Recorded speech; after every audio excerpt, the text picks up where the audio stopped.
Maharashtra today 24 news, सत्य परिस्थितीचा सविस्तर आढावा। स्वराज्य संस्था, महानगरपालिका, नगरपालिका रणधुमाळी। नेत्यांचं मत कोणाला, जनतेचा कौल कोणाला? पहा फक्त महाराष्ट्र टुडे 24 न्यूजवर।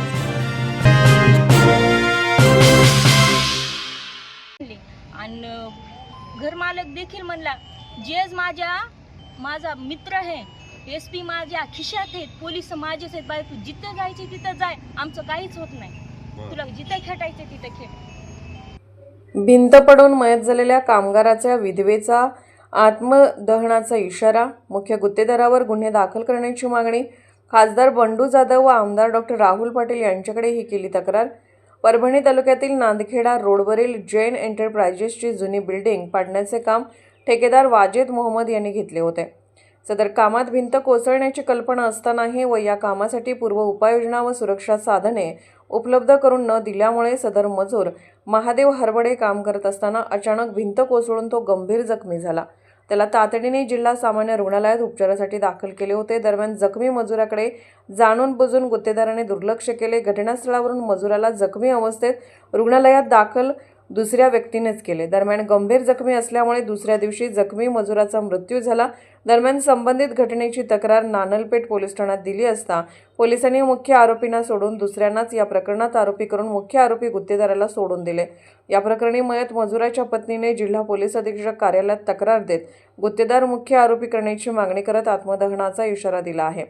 या प्रकरणी मयताच्या पत्नीने खासदार बंडू जाधव व आमदार डॉक्टर राहुल पाटील यांच्याकडे ही तक्रार करत मुख्य आरोपीवर गुन्हा दाखल करण्याच्या मागणीची तक्रारीची प्रत त्यांनी दिली आहे। कल्पना महादेव हरबडे। नेमकं म्हणजे काय झालं, घटना काय झाली?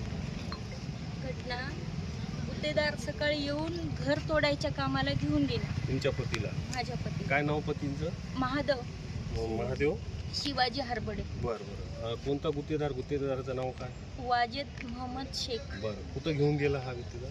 नानखेडा रोडला जैन साहेबाच्या इथं। बरं, हा मग नंतर काय झालं, घटना काय झाली? काही वेळानं मला फोन आला, 2च्या नंतर 3 वाजता गुलशन नावाच्या पोरग घरी येऊन मला सांगलं, चल बाई, आणि भैयाला ले लागले। मी म्हणलं, बाबा तुम्ही जा, मी आठवून येते। रुग्णालयामध्ये मी गेले आणि जखमी अवस्थेत माझ्या नवऱ्याला। घटना काय झाली त्याबद्दल तुम्हाला काय माहिती? नाही, मला काहीच नाही। भिंत पडून म्हणले, भिंत पडून जखमी झाली अशी माहिती तुम्हाला मिळाली दिली। आणि तुम्ही नंतर कुठं गेला? दवाखान्यामध्ये? कुठं म्हणजे केवळ जखमी किती होते ती, म्हणजे कुठं कुठं मार लागला होता त्यांना? पाय मांडीतून सगळं मोडून गेलता। बरं। आणि छातीला मार होता, डोक्याला बी होता आणि जखमी बेशुद्ध होते? बेशुद्ध। बरं, तुमचं म्हणणं काय आहे की हे याच्यामध्ये दोषी कोण आहे? याच्यामध्ये दोषी घरमालकाचा मुलगा आणि लेबर काम करू लागले त्याच्यासोबत सोपान बेटकर। बरं। आणि गुत्तेदार वाजेद अरबाज। हे म्हणजे घटनास्थळी ज्यावेळेस घटना झाली तर तुमच्या पतीला दवाखान्यापर्यंत कोण पोहोचलं? अरबाज, गुत्तेदाराचा मुलगा अरबाज आणि बेटकर लेबर होता। बरं, आणि त्यांच्याजवळ त्यावेळेस म्हणजे ॲडमिट केल्यावर दवाखान्यात होते का? हे सोबत होते? नाही, कोणी नव्हतं। ॲडमिट करून पळून गेले? बरं, तो तुमचं म्हणणं काय? माझं म्हणणं, सर, माझ्या नवऱ्यानं मला सांगितलं की बाबा, की ह्या लोकांनी मला भीतीजवळ येऊन मी भीत पाडू लागलो, तेव्हा 2 जण आले, घरमालक आणि ते, आवाज येत्या क्षणीच मला असं ढकललं, मला पळता येईना आणि उठता येईना। ते त्यांनी जखमी अवस्थेत तुम्हाला बोलले? आता हे या गुत्तेदाराजवळ किती वर्षापासून हे काम करत होते? 15 वर्षापासून एकट्याच मालकाकडे काम करत। बरं, 15 वर्षापासून त्याच मालकाकडे काम करत होते। तर तुमच्या माहितीमध्ये त्या गुत्तेदारानं कामगार आयुक्त म्हणजे कामगार कार्यालयात त्यांचं नोंदणी केली का? नाही सर, गुत्तेदारानं केली नाही? काही नाही, फक्त 15 वर्षापासून त्या एकाच गुत्तेदाराकडे काम करत होते। आता तुमची पोलीस प्रशासनाला मागणी काय आहे? जिल्हा प्रशासनाला काय मागणी आहे?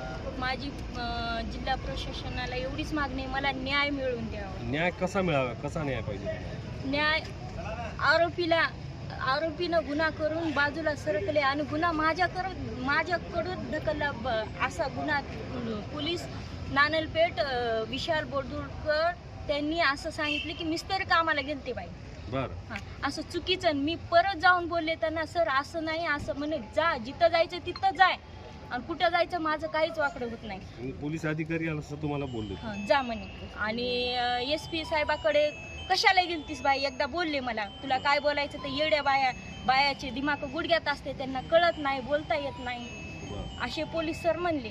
आणि घरमालक देखील म्हणला, जेज माझा मित्र आहे, SP माझ्या खिशात आहेत, पोलीस माझेच आहेत बाई, तू जिथं जायचे तिथं जाय, आमचं काहीच होत नाही, बरं. तुला जिथं खेटायचं तिथं खेळ.